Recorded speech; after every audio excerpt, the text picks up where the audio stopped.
Good evening, everyone. Today is Thursday, March the 3rd, and we are here at the Transportation Commission meeting, and we are also joined virtually. My name is Bridget Obikoya, and I am the Transportation Commission Staff Liaison. This meeting is being recorded, so please turn off your mics when you are not speaking. Before we start with the agenda items, are there any citizen comments on matters not on the agenda? Yeah, I have one. Okay. Please go ahead, Mr. Harnick. Okay, thank you. Hi, I'm Peter Harnick. I'm a relatively new member of the Park and Recreation Commission. Can you hear me? Is this working right? Yes. Yeah, okay. I'm a relatively new member of the Park and Recreation Commission, kind of learning the ropes. And of course, I'm interested in all aspects of parks and recreation, but I'm particularly interested in trails. And I think the county's trail program is kind of obscure. It's kind of opaque. And I wanted to propose that we have a sort of a dialogue between parks and recreation and transportation about trails issues. I'm not going to be able to stay in this meeting. I have another meeting. So this is just kind of to surface it, and maybe we can have some follow-up. But trails, of course, are for recreation and for transportation. And in Arlington, trails are a very major part of the transportation system, as you guys all know, and I'm sure you've spent a lot of time talking about them. The whole issue of resurfacing, creating new trails to a limited extent, but mostly resurfacing trails and dealing with safety issues and things like that about trails, I think is a very opaque situation in the county. And I just thought it would be useful for our two different commissions to maybe work together on it, since, like the Custis Trail in particular, but many others, the Custis Trail is both for recreation and for transportation. And then if for a really big stretch, the Mount Vernon Trail, of course, has a lot of challenges and problems. And even though that's not owned and operated by Arlington County, possibly we could get into a situation where Arlington County would actually volunteer to the National Park Service to help out with some aspects of trail improvement, trail repaving, and things like that. I know that's happened in the district where the Department of Transportation, DC Department of Transportation, paid for the repaving of the Rock Creek Trail after 20 years of the Park Service not doing that and saying they didn't have the money to do it. So possibly Arlington could do the same thing with the Mount Vernon Trail. So I just wanted to surface that as a possible joint project. Okay, thank you very much. Thank you. Awesome. Thank you, Mr. Harnick. I just wanted to respond because I think it's a great idea. This is something I know, this whole intersection of trails and transportation, and are we treating our trails enough like a transportation corridor, has been a topic of discussion in various places over I don't know, 10 years or so now. I know Bicycle Advisory Committee has made recommendations in the past that responsibility for trails be moved from DPR to DES. I don't believe that's gone anywhere.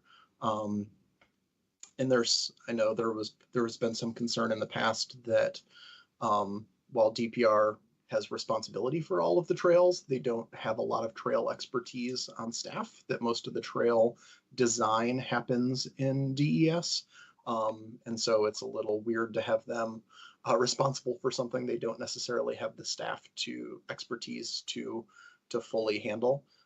So yes, absolutely, Commissioner Terry. DPR is the Department of Parks and Recreation, and DES is the Department of Environmental Services, inside which is our Department of Transportation. So thank you, Mr. Commissioner Harnick, for raising that. It is, as the commission, we don't necessarily have huge amounts of time to do things outside of seeing what's going before the board and making our recommendation to the board. But this might be just the right issue for this year or next to get going on. So I'll reach out to you or the Parks and Rec chair sometime in the next month or two, and let's have a conversation about what this might look like. Okay, wonderful. Thank you. Thank you, Mr. Hunt. Are there any other comments not related to an agenda item? Okay, with that, I would turn it over to Chairman Slatt for the first agenda item, which is the Wendy's site plan. And any announcements? Awesome. Yes. Before we jump into that, I want to welcome 2 new commission members. First off, Commissioner Jane Terry, who was appointed, I think like a day before our January meeting or something like that, and so didn't quite make that one, or maybe February. I don't know, whatever. But I want to welcome her and give her a chance to introduce herself first. Thank you. Yeah, I'm glad to be here. You said Commissioner Terry, and I'm like, wait, do I have a parent in the room? Thinking that wasn't referring to me, but it's an honor to be joining this group. I live in the Bluemont neighborhood, and I'm really passionate about mobility safety, and I've been in that space for about the past 11 or 12 years. So looking forward to working with all of y'all to make sure that we can help our friends, neighbors, families get around as safely as possible. Thank you. Awesome. And then second off, I want to welcome Commissioner Sean Nolan, who was appointed like 2 weeks ago or something like that. So this is Mr. Commissioner Nolan's first opportunity to be at a meeting. You want to take a moment and introduce yourself? Yeah, absolutely. Good to be here. Good evening, everyone. So my name's Sean Nolan. I live in the Clarendon neighborhood. Some areas I'm really focused on, certainly urban mobility as well. Safety, I saw Vision Zero popping around in your email earlier, Chris. That's great. And then also, I think anything related to multimodal and transit. So yeah, nice to meet everyone and glad to be here. Fantastic. And with that, I will turn it over to I believe either staff or the applicant for the first agenda item. We'll start with Rob Gibson, staff member, and the development team. I thought we went first for TC, but I can't remember anymore, Rob. You go right ahead.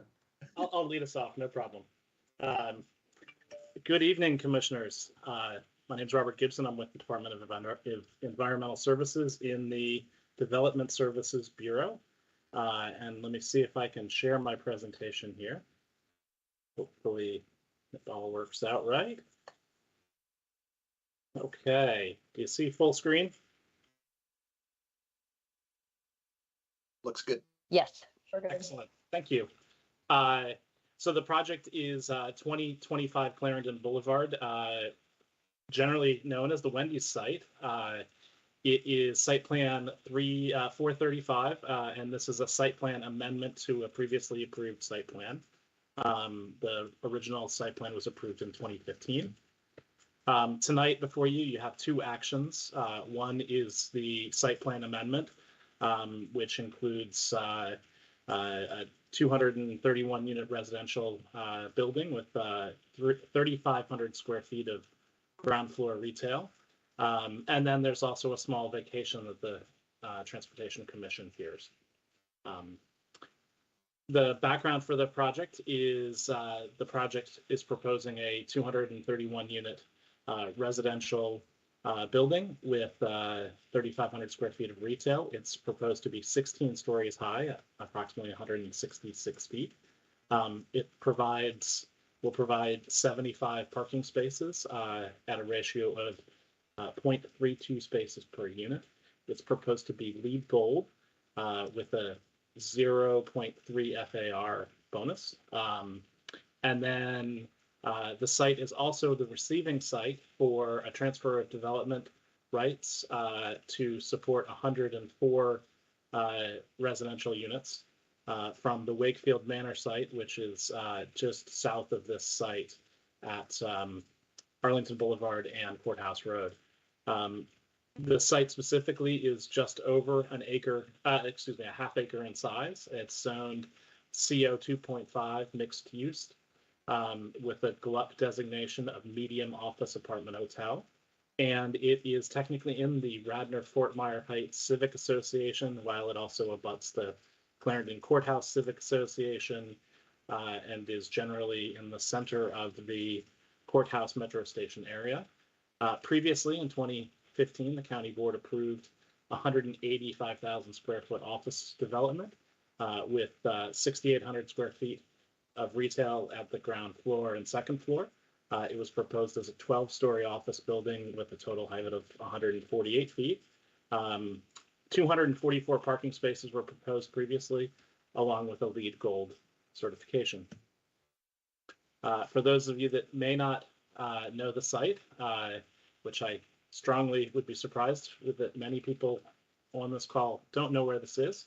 It's right here at the eastern side of Courthouse Road at the Wilson-Clarendon Boulevard intersection. This is how it looks right now today. The original Wendy's and the, I believe, SunTrust Bank were raised a number of years ago after the original approval. So it's been a vacant site that has been used to support the construction activities at a number of other sites in the area most recently.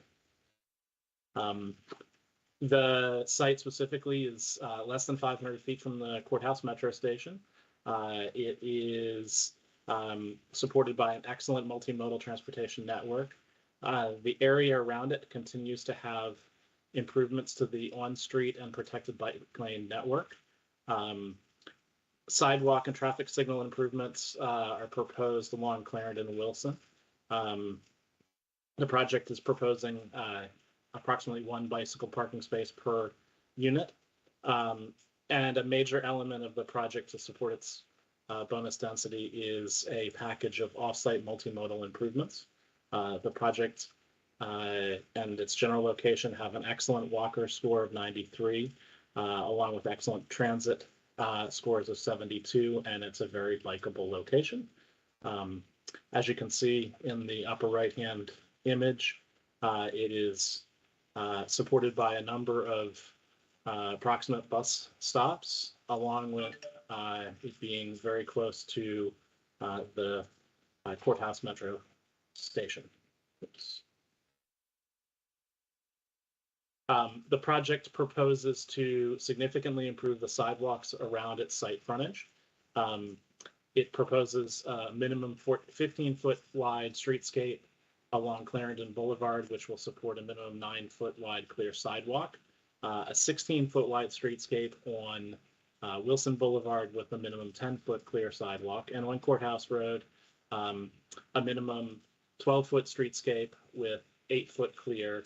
The clear sidewalks on all streets are buffered from the streets with planting areas and furniture zones.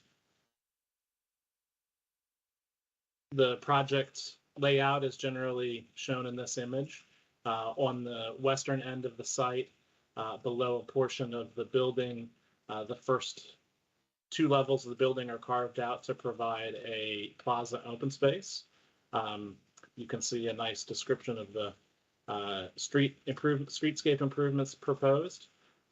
One of the major elements of the project is the creation of a new private alley, which will support access to the parking and loading. The loading is on the northern side of the alley with the parking access on the south. The alley will be 2-way. And from that alley, it supports 2 loading bays, one 45 feet and one 30 feet, 2 levels of below grade parking, which include 75 parking spaces. And the 0.32 parking space ratio is supported by the county's guidelines for reduced parking at residential site plans. And once again, 1 bike space per unit would be provided with the project. That's going to be supported in ground floor bike rooms along with bike rooms in the garage. One of the major elements of this project, and actually one of the benefits of rehearing this case since 2015, is that recently the county board approved the landmark block redevelopment, which is just to the south and south and west of this site, catty corner here.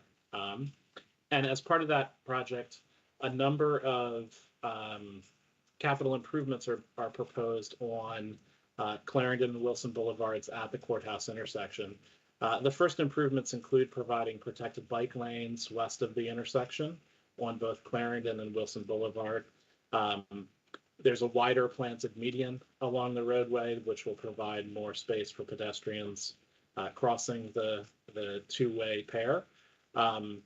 There's a new traffic signal and pedestrian equipment proposed at the intersection. There's a wider sidewalk proposed along the northern adjacent retail properties. And there's a better alignment of eastbound Clarendon Boulevard proposed. Why these improvements are important is because it allowed us to look at the current situation at the intersection and rethink that. There's a number of things that we looked at. We found that adjacent to this project, there's a missing connection of protected bike facilities once the landmark block was developed. We found that there were two zones where there were significant ped bike conflicts at the existing bus stops on Clarendon and Wilson Boulevards. And we saw that there was a potential for not just providing additional protected facilities on the west side of the intersection, but looking at the intersection as providing a fully protected fully protected infrastructure for cyclists at the intersection. As a result, as the project moved along, staff and the applicant worked together to develop a package of multimodal offsite improvements that addressed the protected bike lane and provides a new connected protected bike lane from Roslyn all the way to Veach along Wilson Boulevard, and then from Veach through this intersection, and we anticipate future DES projects extending that protected facility further east along Clarendon Boulevard. One of the major elements of the project will be relocating the existing bus stops, which are very close to the existing Metro Center and its supporting bus stops. So those are both relocating to the east with the new stop on Wilson Boulevard proposed here and on Clarendon proposed here. These stop locations allow us to neck down the road here, create shorter pedestrian crossings and new mid-block pedestrian crossings that utilize the existing sidewalk along the alley, the proposed alley here to provide a full north-south connection between these transit facilities. In addition to that, we are fully protecting the intersection and reconstructing it to provide a new traffic islands, bicycle protection as it goes through the intersection here, and then additional buffering on the north side here with the connection of these facilities. And finally, the sidewalk along the adjacent retail to the north is proposed to be reconstructed and widened. One of the other elements of the project is the Urban Plaza at the corner. This is identified in the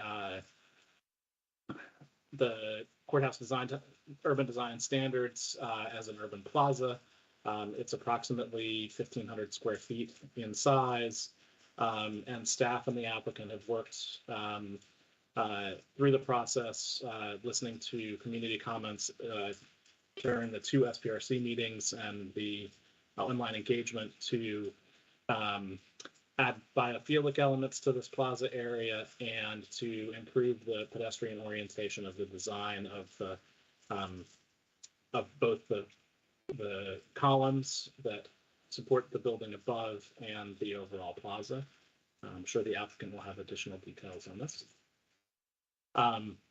Overall, there's a broad package of site improvements, community benefits for the project. Typically, we've talked about the sidewalks and the pedestrian improvements that come as part of the standard site package. Other standard conditions include utility undergrounding fund contribution, public art contributions, installations of an in-building wireless emergency responder communication system, and additional community benefits for the added additional density include the LEED Gold, the offsite multimodal transportation improvements that we just spoke about, the inclusion of 12 on-site committed affordable units, and a monetary contribution for open space planning within the vicinity of the site. There are a number of modifications for the site, including the additional density, the parking modifications for reduced parking to 0.32 spaces per unit, with 0 retail parking and 26% compact ratio. There's density exclusions, and there's also a reduction of 1 overall loading space for the project. In addition to the site plan, the Transportation Commission also recommends to the board regarding the proposed vacation. This is a vacation of an easement for street and public purposes. It's approximately 390 square feet. It is just at the tip of the project, and the county will receive additional sidewalk easement dedications as part of the site plan that will provide public access upgrades. The project has gone through 1 online engagement in September. October, there was our first virtual SPRC and LRPC meeting. A second SPRC meeting occurred in November, and today we're before you with the project and all of its subsequent changes. It will go to the Planning Commission on Monday, the 7th, and then it's anticipated to be heard at the County Board at the March 18th hearing. We recommend that the Transportation Commission recommends to the County Board to adopt the attached ordinance to amend the site plan. And I'm gonna leave the text here instead of reading it. And we also recommend the Transportation Commission find that the vacation of the portion of an easement for street and public purposes running between Wilson and Clarendon Boulevards along the eastern side of Courthouse Road on the property known as Lot 24 Washington View, land of GS Div Clarendon property owning at LLC RPC 170111 with conditions is substantially in accordance with the adopted comprehensive plan or applicable portions thereof of Arlington County. And thank you. I'm going to hand this over to Nick Cummings to provide much greater detail on the project and as the applicant's representatives. Thank you. We'll endeavor not to give you too much detail during this phase and lengthen these presentations, but good evening, everyone. Nicholas Cummings with Walsh Colucci on behalf of the applicant. I'm going to give you a brief introduction to the project before we hand things over to Wells and Associates. You may recall reviewing the Courthouse Landmark project last year, which is also handled by this same developer and team. We're excited to bring you a second project in the Courthouse neighborhood. As you may know, the site has quite a history. In 2015, Arlington County approved a site plan for an office building on this parcel. That approval included approximately 195,870 square feet of office GFA and 6,960 square feet of retail GFA in a 12-story building. It was also supported by 244 parking spaces and a 5-level below-grade parking garage.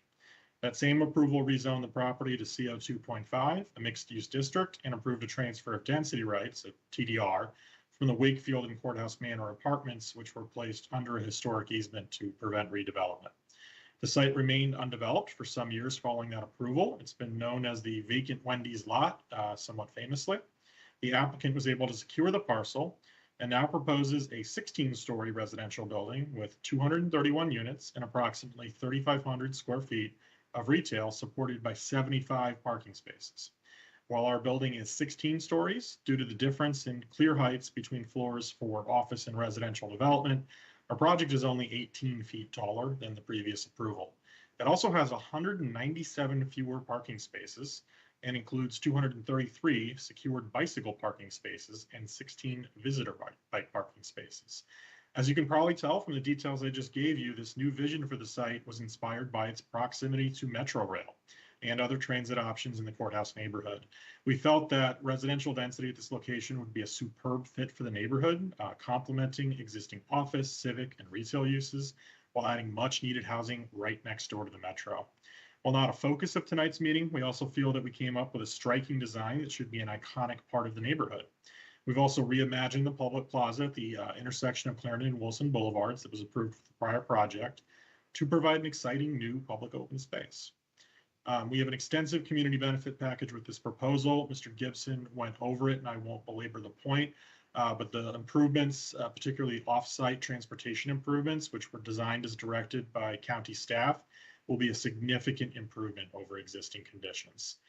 With that brief introduction, I'll yield to Wells & Associates. They'll walk through some of the transportation elements of the plan, and then we can move on to public comment and discussion.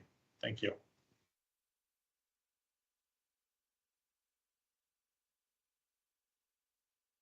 John, you're on mute. Cool, got it. Thank you, Nick. Let me share my screen here and pull up our presentation.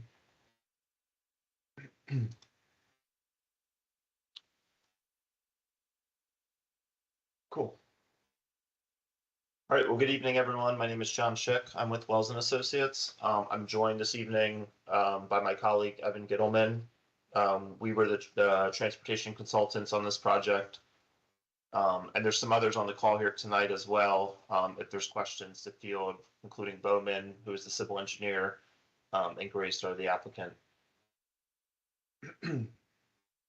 So as Rob did a nice job overviewing, this is the 2025 site. This image here shows a nice rendering of the corner, the iconic corner kind of out, looking across Courthouse. Looking down Clarendon Boulevard. So as you can see, the plaza that we're proposing here out on the corner, as well as some of the streetscape improvements that are also proposed and we'll detail here in the presentation.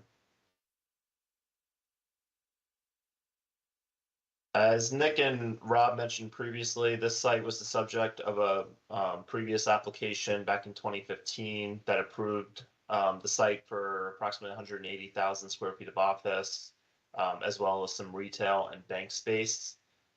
As shown here with the red arrows, these are the existing curb cuts that will be closed as part of this application.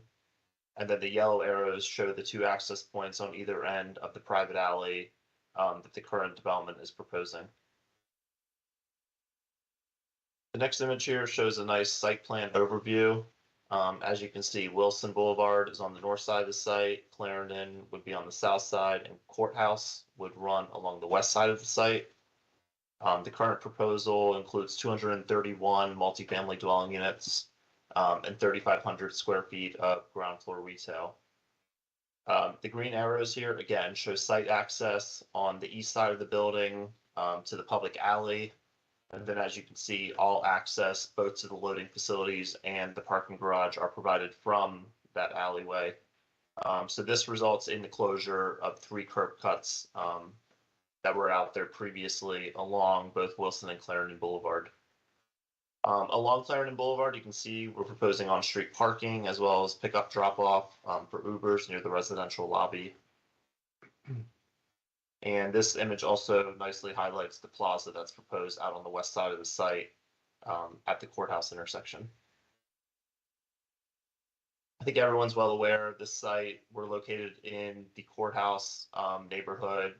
The whole RB corridor contains a plethora of bicycle facilities, including Capital Bike Share. So as you can see, the closest one is near the Courthouse Metro station, includes 15 docks, and there's numerous others nearby. This image shows pedestrian and bicycle circulation with the development. The purple lines show the ped circulation. So as you can see, there's streetscape improvements proposed both along Wilson Boulevard, Wilson, Clarendon, and Courthouse. There's crosswalks across both Wilson and Clarendon. And there's also a sidewalk that runs along the private alleyway on the east side of the site. Bike racks are proposed on the exterior of the site for retail patrons and visitors. That are shown with the red stars, as well as an interior bike room will be provided for residents of the building. That's highlighted here and will be accessed from Wilson Boulevard.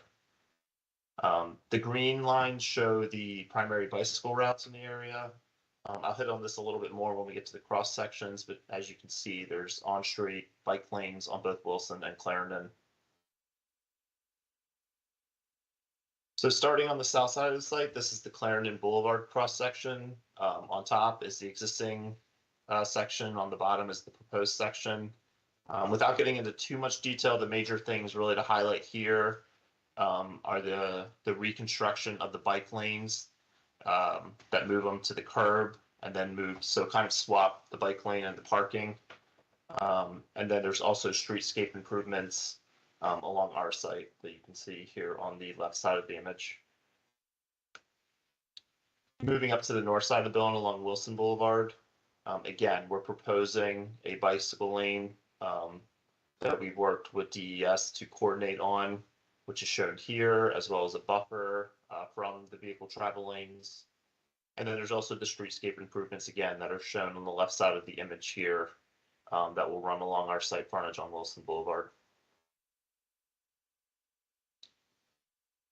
This one shows the Courthouse Road cross section. Well, we don't have much frontage with Courthouse Road. There is a small piece. So as you can see, again, the top shows the existing cross section today. The bottom shows everything being reduced, and then the bike lane being introduced on the right side of the road. And then finally, this cross section shows the alley that runs along the east side of the property. It's 23 feet in width. As Rob mentioned, there's a sidewalk that exists today that will be maintained. And then there's an existing mulch area that runs along the sidewalk to the east as well. This graphic shows pedestrian site access. All of the red arrows shown here are various entryways into and out of the building. The arrows out on the west side are mainly retail, whereas as you go east, they enter into the residential lobby portion of the building. And then, as I mentioned previously, the yellow arrow on Wilson Boulevard provides residents with access to the interior bike room. I think one of the major improvements with this site, again, are all the streetscape improvements that are coming along, as well as the plaza that's being constructed out on the west side of the site. So as you can see here, the yellow hatching highlights all of the areas that will be improved with this development that will see, enhanced streetscape and buffers. Quickly to review parking and loading. This residential building is parked at a 0.32 space per dwelling unit, which equates to 75 spaces in the two below grade levels. Bicycle parking is very impressive for this site. So the class 1 spaces, while we are required to have 93, we're actually providing 233 interior class 1 bicycle spaces. And then on the exterior of the site, we're providing 18 class 3 bicycle spaces, which is well above the 7 that are required. The loading summary, I think this might be a typo. I think 3 bursts are technically required, and we are providing 2 bursts, as Rob mentioned. And one other thing I think that's worth noting is 4% minimum of our spaces will be set up for EV spaces at the time of opening, with the capacity to go up to 15% of parking spaces ready to be equipped with EV charging. I won't really go through this. I think everyone's familiar with this, but the site is committing to a series of TDM measures, which is typical in Arlington, that include participation in funding, facilities, promotions, and then performance and monitoring. Again, the big thing to highlight of this project are the numerous streetscape improvements, as well as the realignment of Wilson and Clarendon Boulevards to install the on-street bike lanes. Transit facilities in this area, again, we're very close to the Courthouse metro station, which is just to the west of this site, as well as there's a plethora of bus stops nearby that serve both ART lines and metro bus lines. A multimodal traffic assessment was conducted for this site. It included 7 study intersections. It was scoped with Arlington County DES. The peak hours were found to be at 8:15 in the morning and then at 4:30 in the evening. Generally, all the study intersections, as shown here on the graphic, currently operate at acceptable levels of service during both peak periods. And then queuing in the area is generally consistent with commuter peak hour travel patterns. Max pedestrian traffic was seen at the Wilson, Clarendon, and Mule Street intersection, and bicycle traffic was also observed to be the highest at that location. As mentioned previously, the site was previously approved for 180,000 square feet of office, as well as retail and bank space. The proposal with the 231 residential dwelling units and ground floor retail results in a major reduction in site traffic generated. As you can see here, the previous proposal generated 155 AM peak hour trips, 194 PM peak hour trips. In comparison, our proposal would generate 66 AM peak hour trips and 72 PM peak hour trips, resulting in a net decrease of 89 AM peak hour trips and 122 PM peak hour trips. In the future with our site, we looked at 2025 for a build out. 3 nearby pipeline developments were included in the analysis. And then as shown in the summary and results section, all of 7 study intersections would continue to operate consistently with the results presented under future conditions without development. And turning movements at the proposed site driveways would operate at acceptable levels of service during both the AM and PM peak hours. And then we noted here that traffic signal timings and or lane modifications could mitigate any increases in delay that are seen out here, although it's minimal. Finally, just want to end with a few renderings to show everyone. So again, this is we would be situated on Courthouse, looking at the plaza on the west side. You can also see nicely the streetscape improvements that are proposed on Wilson, and they would be similar over on Clarendon Boulevard. This aerial is taken back on the north side of the building, so looking down Wilson Boulevard. Again, you can see down the alleyway, and then you can also nicely see the streetscape improvements that are proposed. So with that, that concludes the presentation, and our team will be happy to answer any questions. Thank you very much for that. Ms. Obukoy, I believe we had someone signed up to comment on this agenda item. We do. We have Leslie Arminsky with Radnor Fort Myer Heights Civic Association. Hi, can you hear me? Yes. Okay. Yep. Good evening. My name is Leslie Arminsky, and I represent the Radnor Fort Myer Heights Civic Association. I will limit my comments to those appropriate to transportation issues, which include parking and electric vehicles, but exclude height, density, the Roslyn to Courthouse urban design study, and affordable housing. At the November 18th SPRC meeting, I asked the developer's representative what the target market was for the rentals at the Wendy site and what rental rates would be set.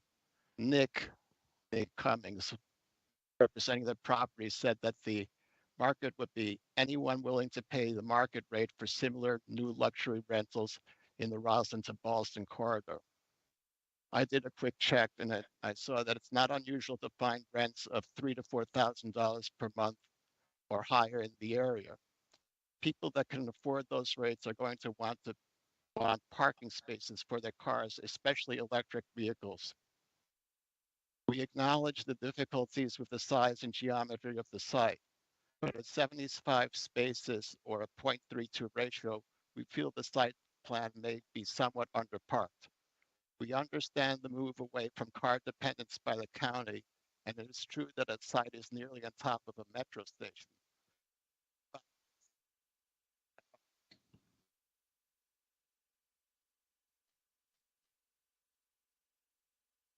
I can't hear you. Leslie? We can't hear you.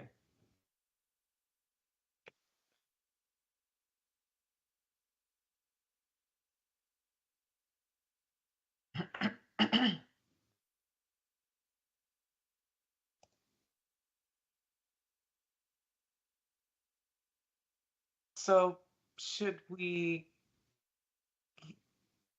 come back to him while you all have your discussion? I'm not sure if that should be included in the discussion or not. I can't.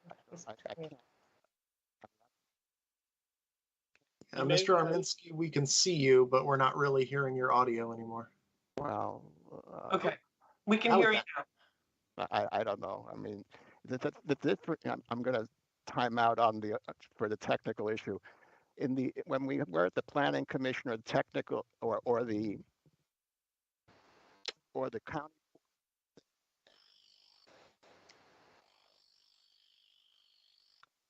Mr. Arminsky, you may want to turn off your video feed.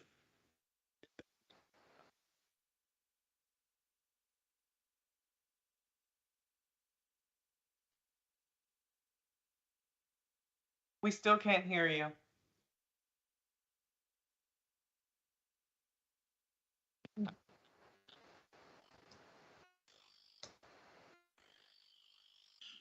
Mr. Arminsky, we're gonna. Yeah. Yes, there is a phone number you can dial if that makes it easier for you. Just hang on.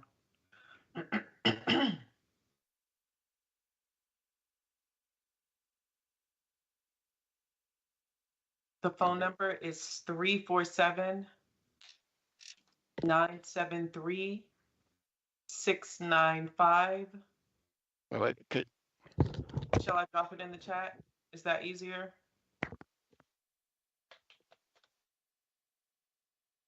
Yep.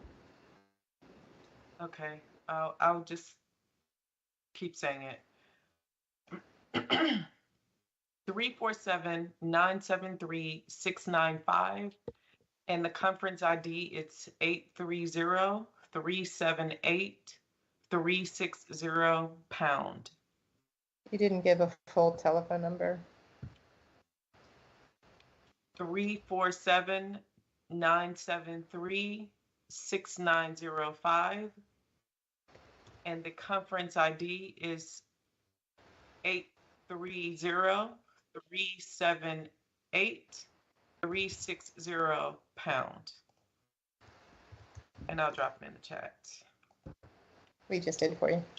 Okay, thank you.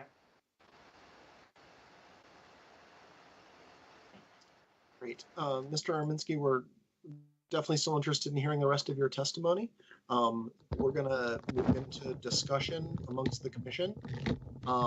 But if you want to use that dial-in number, or if you manage to, I don't know, disconnect and reconnect, or whatever is needed to get your audio working, we will happily let you jump back in to offer testimony. And perhaps that phone number that just popped up is you. Can you hear me now? Yes, excellent. Go ahead, Mr. Arminsky. I don't really understand. Well, we can have this conversation sometime offline. So let's see, where was I? So I was saying something to the effect that there's no large, the mainstream large grocery nearby. The stores nearby offer more of a niche market or small with curbed selections. The larger stores are located on Langston Boulevard, and carrying a load of groceries that distance, or even if you use the Safeway or Target down in Roslyn, you'd have a hill to climb to get back, and carrying those groceries on Metro is not a lot of fun. So on the site plan itself, it calls for 75 parking spaces with a parking ratio of 0.32 and 4% will have EV chargers, and that works out to only 3 spaces, and 15% EV ready, so that's another 11. That is, and will continue to be inadequate going forward. And when I was at SPRC, they told me it's an issue for C2E2, and I believe they have an opinion on that, but I don't know that you received it. So the people that can afford the rents in this building will want electric vehicles, which also reduces the carbon footprint when compared to internal combustion engines. Putting in the infrastructure for these EV chargers now is, rather than a retrofit, will be much more economical. And the goal is carbon neutrality. Electrical vehicles are preferred. And that concludes my remarks. And Rayfam, thanks you for your consideration. Now, unless there's a question, I'm going to hang up and listen to the rest of this on with Teams. Understood. Thank you very much. Appreciate going the extra mile, and we appreciate your comments. No problem. Thanks. All right. So with that being our citizen comment, the discussion is now with the commission. Commissioners, if you have questions for the applicant or for staff, if you have comments, please go ahead and raise your virtual hand in Teams. I was the Transportation Commission rep to site plan review for this project. So just a couple things I wanted to say. One of the weird skills that you learn if you're on Transportation Commission long enough, like I have been, is to look at a garage layout and get an immediate sense of whether it's an efficient garage layout or a very inefficient garage layout. And I will just point out to the commission that as our speaker alluded to, the weird shape and small size of this site leads to an extremely inefficient garage layout. They've got two floors of parking and not that many parking spaces to show for it. So going down deeper would not net a very large increase of parking spaces, if that's even possible. The other thing I wanted to say is, we had a lot of discussion at SPRC about whether residential was appropriate for this site. And actually, I guess it was technically LRPC. I think we came to a good consensus that it was. And I would just want to say right now that I think very highly of the transportation package that has been put together on this site. It has many things that I had hoped for and many things that I didn't dare to hope for, as far as cleaning up and improving the pedestrian experience in the vicinity of this site, the biking experience in the vicinity of this site, the bus experience in the vicinity of this site. If I recall correctly, I don't believe either of the bus stops that are getting moved and improved here even had shelters or much in the way of amenities prior to this proposal. And that sort of thing. So I think it's a great project. I'm excited to jump into discussion and move forward on review. Commissioner Lantelmi has his hand up, so let's jump to Commissioner Lantelmi. Thank you, Mr. Chair. And yes, I want to associate myself with your comments about the overall transportation package. This goes a huge way to rationalize the legacy weirdnesses from the streets right all through this area. This and the other project, Caddy Corner across the street. This will be a tremendous improvement. Just about everything you could look for is being done here. So kudos to this.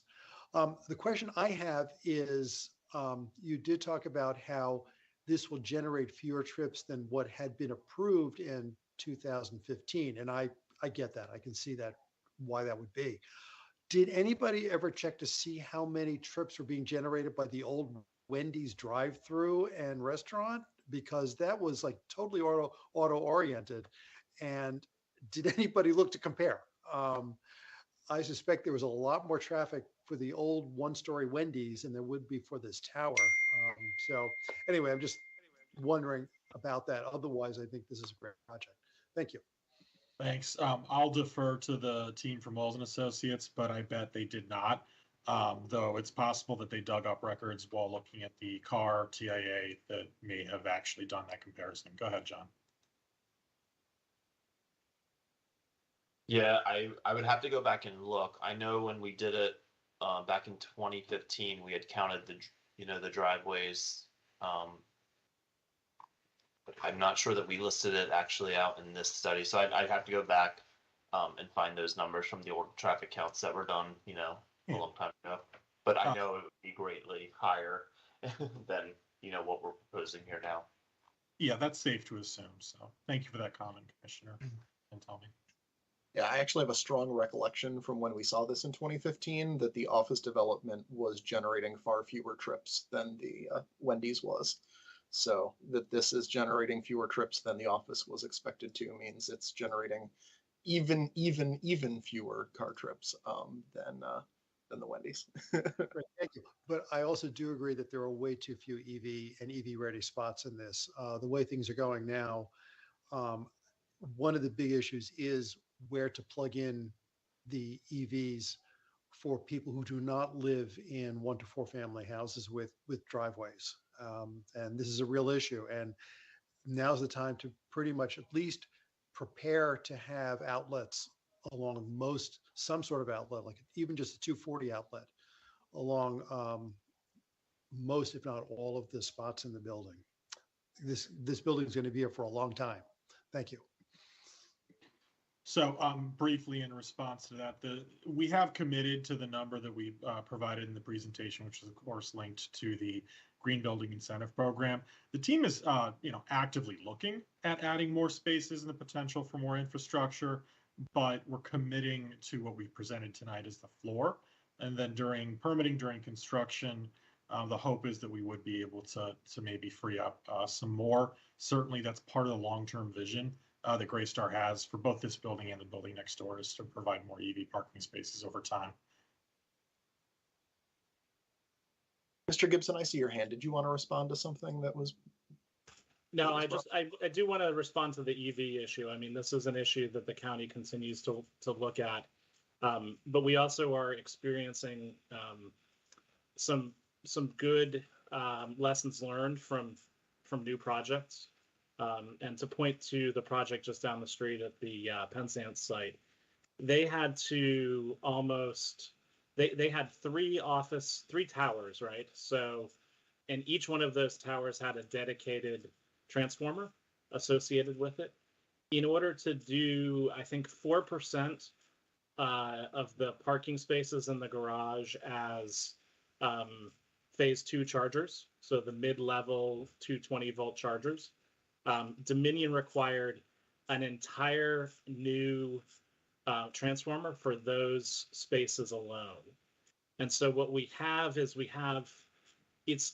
I think that both the development community and the county would love to see these buildings built out with a plug for every vehicle. But we need to really work with Dominion, who is in charge of our grid. And there are real issues with not bringing Dominion along in this discussion, because basically you could end up with a mini power plant on every block in order to provide the EV charging the way they think of it right now. The reality is that most people drive 40 miles a day if they're driving, and the amount of time to charge that in an EV is not as substantial as the Dominion's calculations. But we need to bring them along for that process. And I know DES is working on multiple efforts in that approach. Thank you. Thank you, Mr. Gibson. That's super helpful. And I'm glad to hear DES is doing that work, because I don't know, every building at this point feels like this opportunity that is getting away from us. Look forward. I don't know how fast we're going to be, but we are working on it. I mean, every conversation with Dominion goes very quickly, right? They're very efficient over there. And very powerful. It's you can't strong arm them. Awesome, thank you. Commissioner Terry, you're up next. Go ahead. Yeah, I just had a clarifying question. I heard, are there curb cuts that are going to be removed as part of this construction? Yes, that's correct. So there are currently, I think, 4 curb cuts on the site, if not 5. It's tough to see them because they're not working anymore because there's no activity on the site. But there's, I think there were 2 for the SunTrust originally, and 2 or 3 for the Wendy's site alone previously. Oh, got it. So they're auto curb cuts, not for people curb cuts. That's correct. Okay, Yes. that was the question. How about driveways? There we go. Much better. Yeah, and I totally agree on the EV stuff, and this is definitely something we got to get figured out. I mean, you've got GM saying they're going to go all electric for their vehicles by, I think, 2030. So, this is something the county definitely has to get figured out overall. Commissioner Price, go ahead. Thank you, Mr. Chairman. No, I just, again, don't want to beat a dead horse here, but in a positive way. This is a great project, fantastic project. I think we need to move forward with this expeditiously. I agree with all the statements about, as a new EV owner, I agree we need to expand access to electric vehicle charging in Arlington County, and hopefully as part of this building they consider expanding that. But I was also kind of impressed. I don't agree that this building is underparked. Frankly, I don't think any building in that area is underparked. I've read somewhere, I think in this proposal, that there was the potential of going at 20% for the parking, and I was like, hey, that would work great. And also, I love the fact that in the staff report, it was acknowledged.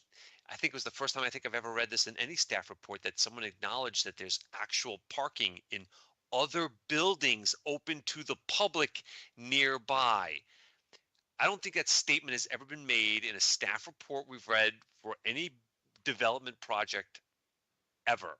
So thank you for putting that in. Let's hope more staff reports come out like that for similar developments. So thank you, and I look forward to voting on this. Commissioner Bros, you're up next. Yeah, thank you.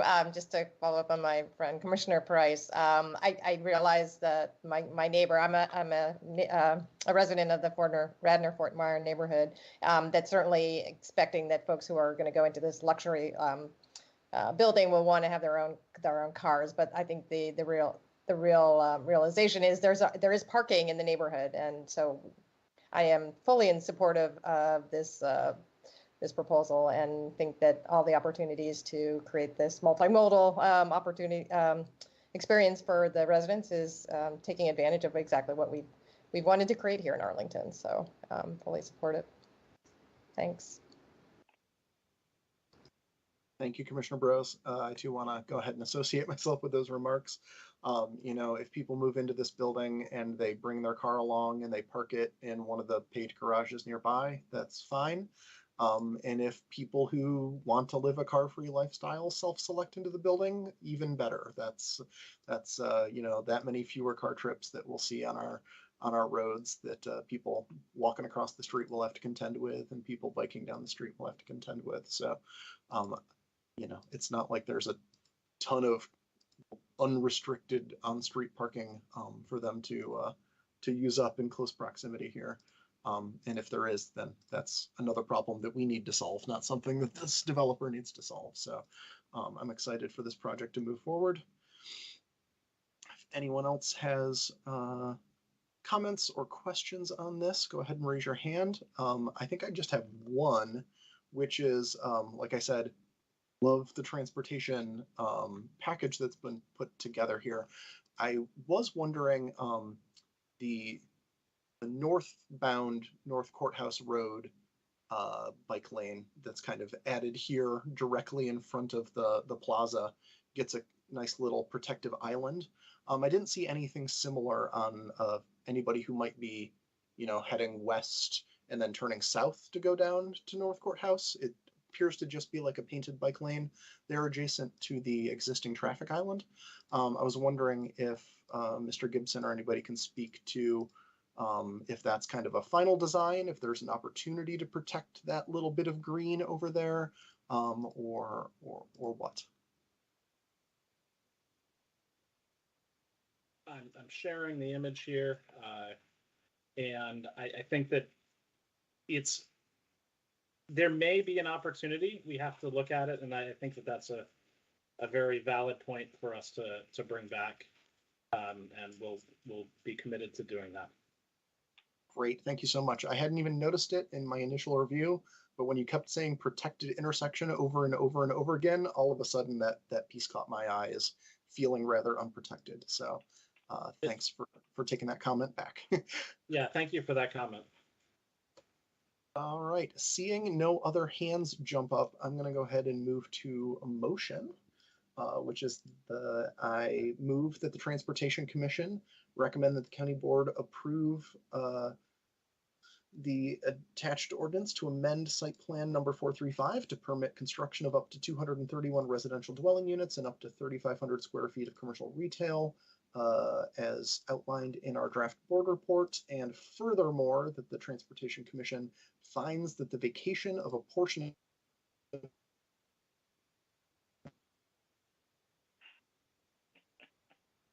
Uh-oh. Chris, we can't hear you. Oh no. Commissioner Platt, we can't hear you. You froze.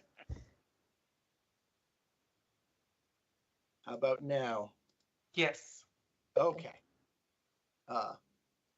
Going back to the beginning of that. We lost you at the vacation part, so we'll start there. Furthermore, the Transportation Commission finds that the vacation of a portion of an easement for street and public purposes running between Wilson Boulevard and Clarendon Boulevard along the eastern side of North Courthouse Road, as outlined in our draft board report, is substantially in accord with the adopted comprehensive plan or applicable portion thereof of Arlington County, Virginia. Second. Seconded by Commissioner Price. Is there any discussion on that motion? Actually, I have a question for either staff or the applicant that I forgot to ask earlier, which is, it seems like we're swapping a portion of this easement for a future easement of public access for the sidewalk or the plaza. Can anyone speak to whether that's accurate, and if so, why we're exchanging one easement for another? Yes, it is accurate. We're exchanging a surface easement, a full depth easement for a surface easement, and that will permit the applicant to build a portion of their garage. That makes perfect sense. And I'm going to stop sharing the recommendation here. Any other discussion or commissioner questions? All right, then we will move to the vote as soon as I pull up my list here. So on the motion as moved, Commissioner Brose. Aye. Commissioner Nolan. Aye. Lantelmi. Aye. Commissioner Locker. Aye. Commissioner Ludlow. Aye. Maradovic. Aye. Commissioner Price. Aye. Commissioner Raddick. Aye. Yeri. Aye. Terry. Aye. Get confusing at some point. And I too will vote yes. That motion passes unanimously. Thank you very much to the applicant and Mr. Gibson. Thank you. Good evening. Thank you and good evening, everyone. Good evening. Thank you. Next on the agenda, we have the fiscal year 2022 USDOT RAISE grant application with staff member Richard Roisman, and it's an action item. Good evening, commissioners. Can everyone hear me? All right, let me share my screen with a copy of the staff report, which you should have received. Just a moment. You are. This evening, I'm coming before the commission to look for action on the county manager's recommendation. One, to approve the transmittal of the county's application to USDOT for the fiscal 22 RAISE program for $15 million in federal funding for the Arlington National Cemetery Ball Trail, and approve the resolution of support for the RAISE program application, which is attached to the staff report. First, let me start with a brief apology. It is staff's preference, and I know the commission's preference, for us to come twice for an external grant application, first as an information item to get feedback and then as an action item. The timing on this one was difficult. The notice of funding opportunity for this grant was released on January 28th, one day after the last TC meeting, and applications are due to USDOT on April 15, which means we must go to the board in March for approval. So that is why you're just getting this now as an action item rather than the information item followed by an action item. You may remember this from roughly a year ago. We applied for this project in the fiscal 21 RAISE program. The project was not selected for award. One update from the staff report, we now do have a debrief scheduled with the RAISE team at USDOT in a couple of weeks. So we'll be able to build on that feedback as we strengthen the proposed fiscal 22 application. Beyond that, there are a few details in the staff report about some of the changes in the notice of funding opportunity that provide for some additional merit criteria and other changes to the RAISE program as a whole. Staff has also advanced using local funding, advanced some design, engaged in review analysis of design concepts. We anticipate entering final design development going through fiscal 2023, which aligns well with the not only the award, but also the obligation requirements for federal funding under RAISE. Beyond that, the scope of the project has not changed substantively from the fiscal 21 application, nor has the ask of the RAISE program, nor the overall project cost, so that we still we'll look to refine that as we go through with design. So we'll be asking for $15 million out of the RAISE program. The estimated cost of the trail project right now is $25 million. It would be an 80% federal award, and then the local match will be coming from NVTA local and the commercial industrial tax under the Transportation Capital Fund. There's also information in the report about the obligation deadlines, and again, that generally conforms with the obligation schedule itself is in the CIP, as well as the application. It's in the currently adopted CIP and will continue in the next 10-year CIP, which will be released in a matter of weeks, proposed by the county manager to the board in a matter of weeks. With that, let me stop and see if there are any questions on the application or on the staff report. Thank you, Mr. Roisman. Ms. Abakoya, we don't have any one signed up to speak on this, right? Okay, great. No. Thank you. Commissioner Ludlow, go ahead. Yeah, just a couple of questions. I was reading through the staff report, and is there any way you could direct me to a map of the proposed trail link? I'm spatial, and it would be very helpful to me. So that's the first question I had. The second one is whether the county has a pipeline of proposed grant applications. In other words, are you keeping any kind of a database or a list of which grant applications, which projects are ripe for grant applications, and kind of any criteria that you have to kind of establish that? Final point is just a thought, and that is the more bike trails, the better, and let's make the bike trails we have better than the ones we've already got. Thank you. Sure. Let me address the pipeline question first. Short answer, yes. We monitor all external funding opportunities, and that's not just at the federal level, but also state and then the regional funds of money from NVTA, NVTC, things like that. I will say, much like everyone else, we had a little bit of a mad dash post adoption of the IIJA bipartisan infrastructure law. There's a lot out there. Most of it, the details are forthcoming at various points in time because RAISE is a continuation from the last federal authorization. It was ripe to go pretty quickly, and so we were monitoring it. We're looking at all opportunities that are specified in the 400 and some page IIJA guidebook that was released by the White House and have at least internally, tried to link those with projects that are in the 10-year CIP. And as notice of funding opportunities are released for those programs, as well as looking at some of the formula programs, we will be pursuing those based on best fit and how best fit for the program, as well as the ability to fit it in with the CIP and execute based on the obligation deadlines and everything else associated with each of the funding programs. And I see that I've talked enough that the chair has put up a map of the location, or at least a link to the map of the location. Thanks, Commissioner Slatt. That's very helpful. And yeah, this helps crystallize it for me. Thank you very much. Sure. Let's see.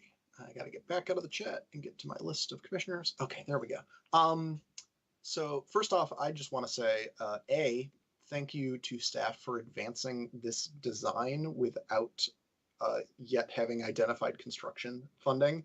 That I feel like we've had that chicken and egg problem in the past, where it was hard to apply for construction money because we didn't have enough of a design, but nobody wanted to spend money on design if we weren't going to get a grant for construction. So I appreciate the county's commitment to moving this forward, such that they're moving design forward. And I'm going to ask a question that I suspect that Mr. Roisman may not actually have the answer to, because I know you're the grant person, not the project manager for this project. But there was some talk when this first started getting applied for grants, that staff thought that $25 million estimate was quite high for what was actually necessary. And I believe it was pointed to at the time that Vdot was requiring a lot of what staff considered to be unnecessary add-ons to the trail. I believe it was something like adding curb and gutter to like a huge stretch of Route 110 or a huge stretch of 27 that doesn't have stormwater management right now. Has there been any further talk or progress on getting Vdot to relent on some of that, such that this project could be done for a more reasonable amount of money? Do you have any information on that, Mr. Roisman? Nothing direct, but I'm happy to chat directly with the PM and then send something back for the commission's use. I mean, in general, as with all capital projects, as design progresses and as we move through that project development process, there are abilities to have puts and takes to hopefully bring the overall cost down. But I can't speak to the specifics at that point. So, but I will find out from the PM. I know with the benefit cost analysis required for the RAISE grant, it certainly seems that it would be a more competitive project if we could get that cost down. It's going to be a great trail. Sure.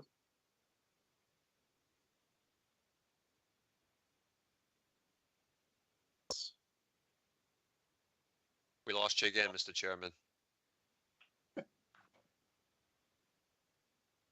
How about now? You're back on. Okay, Yes. great. Any other commissioner questions or comments? Commissioner Price, go ahead. Not really a comment. I'm also kind of spatial too, and I appreciate the request of the map. What does this trail connect? Am I looking at the map and I can't figure it out. Does it really go down 110? It does. Just a little bit of history. When this was first envisioned, the trail was on the eastern side of 110 on Park Service land. And right, we progressed a little bit with the Park Service. The Park Service decided they didn't want to pursue it. We went over to the west side, which is on Vdot right of way, and it connects Memorial Avenue on the west side of 110. Starting at Memorial Avenue, you would have to descend from Memorial Avenue to grade at Route 110, go down 110, and then it basically goes through the existing interchange, but we'll go on the new alignment of the reconfigured interchange at 27 and 110, and then on a portion of the realigned 27 and Columbia Pike near the cemetery southern expansion, and then we'll tie into the reconfigured intersection at South Hayes and Joyce. I'm sorry, South Joyce. So it effectively connects all three of the county's major development corridors. It connects the RB corridor because there's already existing trail north of Memorial Avenue to get into Roslyn. So it connects RB with the US 1 corridor and with the Columbia Pike corridor, which is why we think it's such a game changer. It would also go by the 9/11 memorials, right along that 110 near the Pentagon. Is that? Yeah, yes, the 9/11 Memorial Visitor Center will be directly connected to this new trail. Great. Yeah, second, third, all good. Thank you. Yeah, and I will just say the need for it, I think, became more apparent when we lost the ability for Arlington citizens to bike and walk through Fort Myer and across Arlington National Cemetery. All of a sudden, that combined complex became a real impediment to walking and biking in this area of Arlington. I say, living a stone's throw from Fort Myer. So giving people routes, if they can't get through, allowing them to get around them with as little detour as possible became a priority. Commissioner Terry, go ahead. Hi, this is my first meeting in full disclosure, so if I say something silly, just let me know. I'm glad to see support for more alternative modes of transportation here. I would just encourage, given the focus of this administration on both the safe system approach and equity, that those be strong components of any grant application that you are submitting. And show how you are going to meet the goals laid out in both of those items. We are planning for that, but thank you for that feedback. Awesome. Actually, on that same note, are the actual grant applications that Arlington submits, are those considered public documents, or does the county consider those somewhat sensitive in that other jurisdictions are competing against the county, and therefore, them being seen is, a competitive disadvantage? I honestly do not know. I'll have to put that up through leadership. I mean, certainly it's going to USDOT, and I don't think they publish the applications. They certainly publish the awards, and they typically have a brief description, probably a one-pager associated with each project that receives an award. But it is certainly a competitive environment, and there's a cap. It's a $1.5 billion program for the current fiscal year. It's a $225 million cap per state, and there's a 50-50 split nationally between urban and rural awards. So the over previous rounds, the average success rate has been, I think, somewhere around 7% nationally. So it is ultra competitive. Just like Tiger before it. Indeed. All right. Seeing no other hands, then I will move that the Transportation Commission recommend that the county board approve the application to the United States Department of Transportation for the fiscal year 2022 RAISE program for $15 million in federal funding for the Arlington National Cemetery Wall Trail, as outlined in our draft board report. Second. Seconded by Commissioner Ludlow. Is there any discussion on the motion? Seeing no hands, we will move to a vote, starting with Commissioner Brose. Aye. Commissioner Nolan. Aye. Commissioner Lantelmi. Aye. Commissioner Locker. Aye. Commissioner Ludlow. Aye. Commissioner Moradovic. Aye. Commissioner Price. Aye. Commissioner Raddick. Aye. Commissioner Yeri. Aye. Commissioner Terry. Aye. And I will also vote yes, and that motion passes unanimously. Thank you very much. Expect Mr. Roisman is sticking around for the next item. Thank you very much. For the next item is the Vdot Smart Scale Round 5 pre-application. This is an information item, and I believe our staff member, Dan Mulliff, is presenting this item. You were close. Wow. 2-for-1 deal. The cool kids. Good evening. It's a pleasure to be here. As Ms. Obukoya said, I'm here to provide an initial briefing on the county's thinking for possible applications for the next round of Smart Scale. Mandatory pre-applications are due soon, but this is only the first of two typical briefings that we would give you for an external grant opportunity. And today, I'm just providing you with our initial thinking, asking for some broad feedback, not requesting any action at the moment. We will come back to the TC later this spring or summer with an actual list of intended applications and ask for an endorsement at that time. Just to give you a little bit of background, remind you what Smart Scale is. I'm sure some of you know, some of you may not. It's the Commonwealth of Virginia's main transportation funding program. So go back in time to the 20th century, and this would have been sort of Vdot highway building money. Back then, they just sort of built whatever they wanted. Mostly it was new and bigger highways. If we wanted something to be built, we would go to them and ask for money, and maybe they would give it to us and maybe they wouldn't. I think the last thing that we built or had built under that old system was the Arlington Boulevard Courthouse Interchange just down the street from Courthouse Plaza that has the really nice lighting at nighttime. So 8 or 9 years ago, that system ended and Smart Scale replaced it. Under Smart Scale, we apply to the state for a grant. We can apply for grants for just about anything, but we have to make a case for why the state should fund it using, of course, the state's metrics.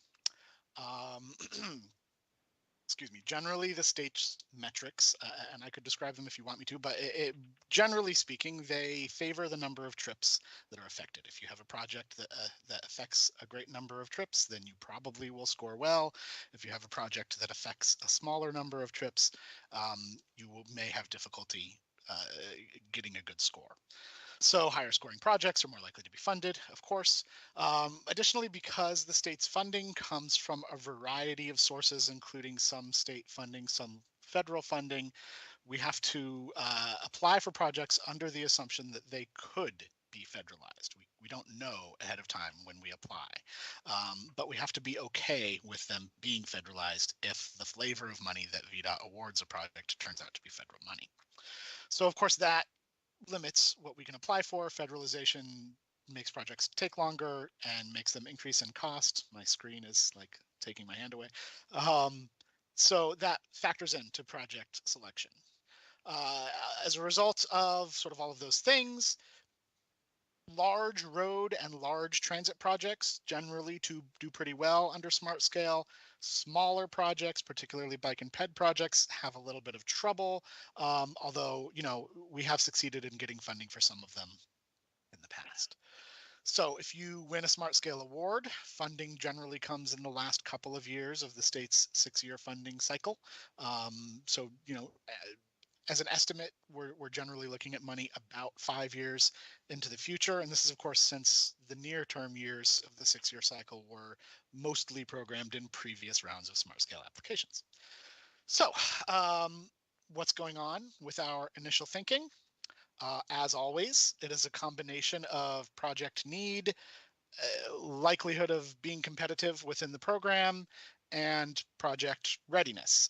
I hate to sound like a broken record, particularly given Chairman Slat's comment on the last item, but now is the time in the meeting where I say the same thing that I've said to you on a number of occasions this past year, that the set of projects that work is fairly narrow, narrower than one might think, and in fact currently getting narrower. First of all, because federalization limits us to larger projects. Second of all, more pertinently to Smart Scale, since Smart Scale actually works pretty well for larger projects, projects have to be they have to be sufficiently advanced to pass VDOT's review and scoring. So the chairman did mention this, and it is highly pertinent to this item. We can't put in a grant request without having done enough planning to know what it will cost and to estimate the benefits for the scoring system. So number of trips, things like that. And just within the past year or so, VDOT has gotten much more strict in its requirements about cost estimation. So less refined cost estimates that were sort of conceptual that might have worked in years past will not fly anymore. We now have to legitimately do more progressive project, more through design than we used to have to do, even as recently as the previous application cycle for all of our grant programs, than what is acceptable now. So that means that there's a lot more planning that has to be done before we apply for grants than under prior submission rounds. In turn, that means that until our planning processes that were sort of built on the old requirements and timelines associated with the old requirements can catch up to the timeline associated with the new requirements, our pool of possible projects is not very big. We are working on catching up to the new timeline. We're advancing more projects into design than we would have done so in the past in order that they have enough planning, solid enough cost estimates that they can then be applied for through programs like this, but not only this, any state program, also revenue sharing, also transportation alternatives, all of those programs that you're used to hearing about, this is true for. Increasingly true, more true than it was even just a few months ago. So, all of that being said as background, now I will be happy to tell you the relatively short list of projects that we're currently thinking of for this program. First, and I apologize, I didn't prepare a presentation. In the interests of visuals, I would be happy to screen share Google Maps if folks would like that, but I'm going to go ahead and not do that. And if we get to that point, we'll just, you can ask a question and I'll be happy to pull it up. So first, Arlington Boulevard at Washington Boulevard, interchange ramp number 1. This would be the on-ramp from Washington Boulevard on to westbound Route 50. This is a Vision Zero related project. It's a very high crash location. It's one of the county's Vision Zero hotspots. Both Washington Boulevard and Arlington Boulevard through this area are, oh no, that's terrible. I digress. Both of those streets are on the Vision Zero network. So this would be about a $12 million project to reconfigure the interchange ramp and trail as it crosses the ramp, essentially so that drivers accelerating onto Route 50 accelerate after the trail crossing rather than on top of the trail crossing, which we think is a good safety benefit. In practice, what this design would essentially do is it would reduce the on-ramp radius in order to add an acceleration lane on Route 50 and move the trail crossing of the on-ramp north a bit to where there are better sight lines and where car drivers are moving slower as opposed to trying to accelerate onto Route 50. So we think this project is a really good match for Smart Scale. It's about the right scale of funding. It's about the right level of design, estimates being, work that's been done so far. We think it's going to be very competitive, both in terms of trip metrics and safety metrics. So we really think this is a slam dunk of a project for this funding source. Moving on, second project, also a Vision Zero related project in Arlington Boulevard. This would be the Arlington Boulevard and Manchester Street turn lane improvement project. So this is also a Vision Zero hotspot. Essentially at the Manchester Street light of Arlington Boulevard, there are two existing left turn lanes on either side of the light. They're both pretty short. What happens is those fill up with cars, and then drivers moving along Route 50 approach it, see that it's full, swerve out of the way at the last minute in order to not stop and try and keep going straight through the light, and that results in crashes. So the project here would basically just be to lengthen those left turn lanes where they already exist, just literally make them longer. There's existing right-of-way. It would require some work to do that. So that's a relatively straightforward project that we think also meets the metrics and the timeline for this flavor of money. I will only mention one other thing. That is that we are investigating whether some aspects of MWCOG's Commuter Connections TDM program might be appropriate for smart scale. But I have to say that we remain early in those investigations and don't have a whole lot to report yet on whether or not that will work. So I recognize that this is a pretty short, limited list. We have a lot of projects that we would like to build that I'm sure you would like to see us build. And sadly, because of the reasons that I outlined earlier, we just don't have very many that are ripe at this time. We're very aware of the problem, very aware of trying to address it. I'd be happy to walk through some of the reasons why some projects that you might think of, aren't on the list at the moment. I also don't want to take up your time if you're not interested in hearing about that.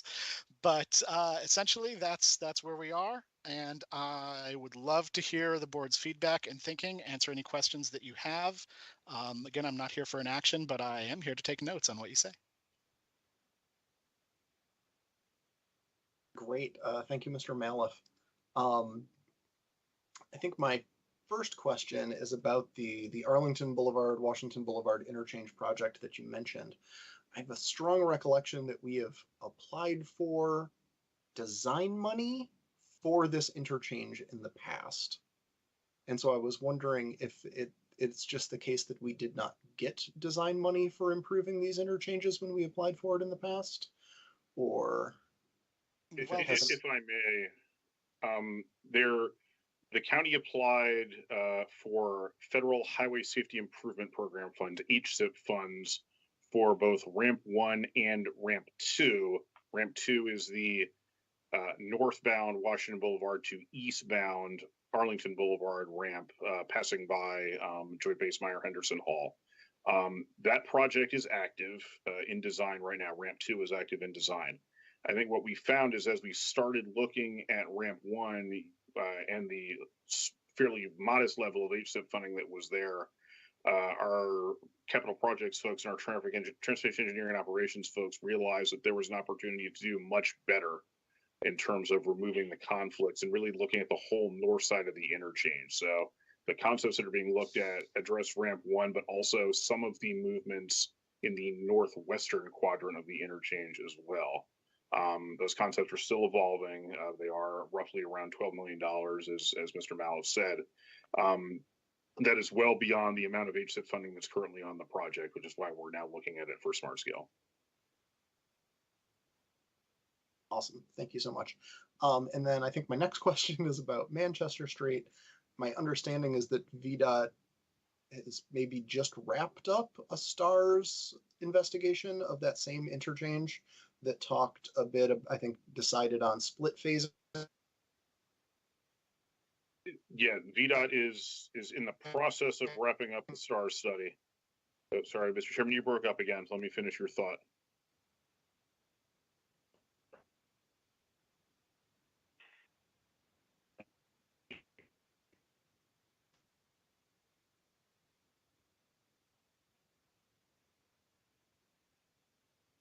Can you hear me now? Yes. Great. Was just that I think that settled on, if I recall correctly, split phasing to try and solve some safety issues. Would this be in addition to some of those more strategic things that they are looking at? That is correct. The STAR study is, I think, wrapping up, and I think there's a public information meeting that either just happened or is happening soon. The split phasing and other things are under short-term improvements that can be implemented rather quickly for that intersection. The turn bay extensions fall under so-called midterm improvements that are coming out of the STAR study. But VDOT, while they perform the STAR study and they recommend solutions, there is no funding commensurate with those recommendations. So that is, again, why we are considering it for smart scale. Great, thank you. Any other commissioners with questions, suggestions? Is the Roslyn Tunnel not being considered for smart scale because we've applied for and really think we're going to get other money? Because I know we've applied for other money. Do you mean the Fort Myers Drive tunnel? Yes. be happy to. Dan, answer. go ahead. As you know, we applied for the tunnel. Feedback we received from Vdot was that we need to take our cost estimates and design to a higher level before that project will be competitive. So that was indeed on the list of projects that we had hoped to consider for Smart Scale, particularly if revenue sharing was not looking good. But having received feedback from Vdot, we can say that it would not be definitive, would not be competitive in this cycle. We hope that it would be competitive in a future cycle. Alrighty.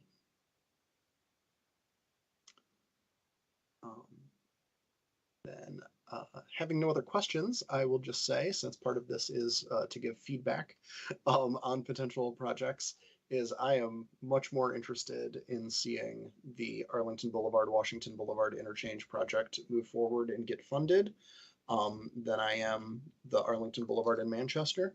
And I would definitely like to see part of the issue here, I think, is that the Vdot STAR study has not been terribly well publicized in Arlington. I discovered that it was going on quite recently. So Vdot, I think, has their list of who they reach out to. It's very civic association focused, and the county hasn't really been helping them reach beyond those civic associations. So I'm not fully up to speed on the safety issues there, though a lot of them seem to be property damage crashes and less so injury crashes. But I can't say definitively that that's true. And I really hope that we will be spending our time and our money focusing more on the injury crashes and solving those problems rather than the property damage crashes, given limited funding.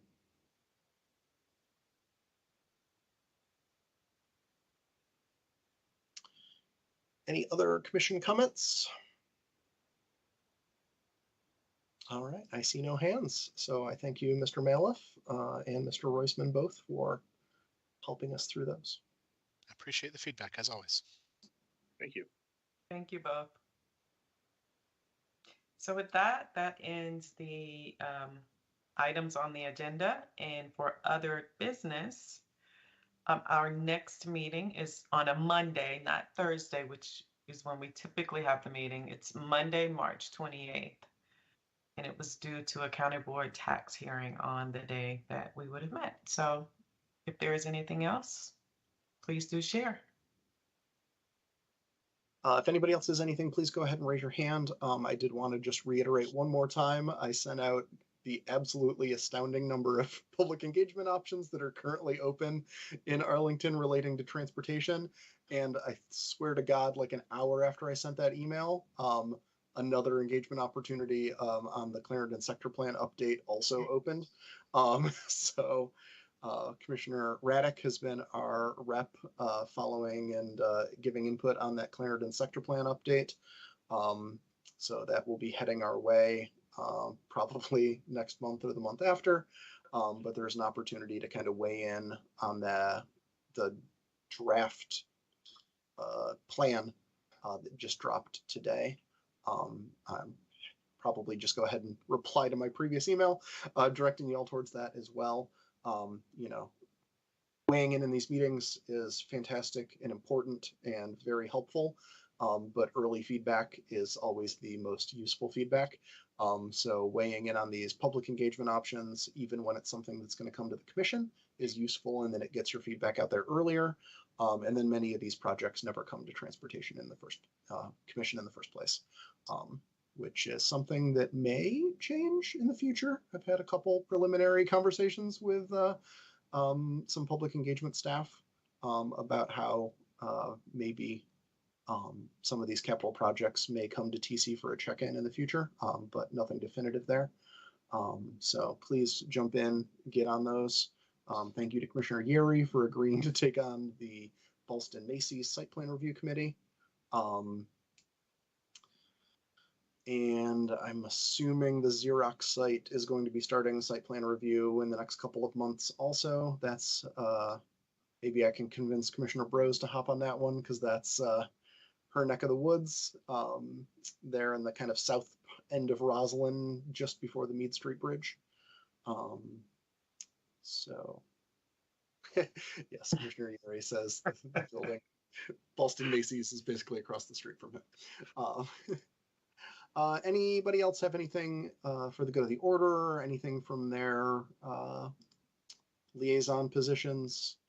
Commissioner Lynn, tell me you have any hot planning commission gossip that you want to, bring down here to the number 2 commission. Nothing tonight right now, thanks. But we do have our meeting on Tuesday and Wednesday of next week. And you guys are looking at Clarendon sector plan early, like as an RTA, right? I think that's right. And we do have, of course, what we looked at tonight, the Wendy site will be on the agenda too. Alrighty. All right, well, hearing nothing else, I'm inclined to let us all get back to our families and save up our energy for some future agenda that will be, 4 times longer than this one was. But thank you all for your time. If anybody has questions, especially our new commissioners, happy to point you at anything in any particular direction. Commissioner Nolan, happy to, help you be confident enough to ask questions or offer comments. Congrats to Commissioner Terry for jumping in. That's the best way to get in. So bravo. And I will see you all at our next meeting. Thank you. All right. Good night, everyone. Good night. All right.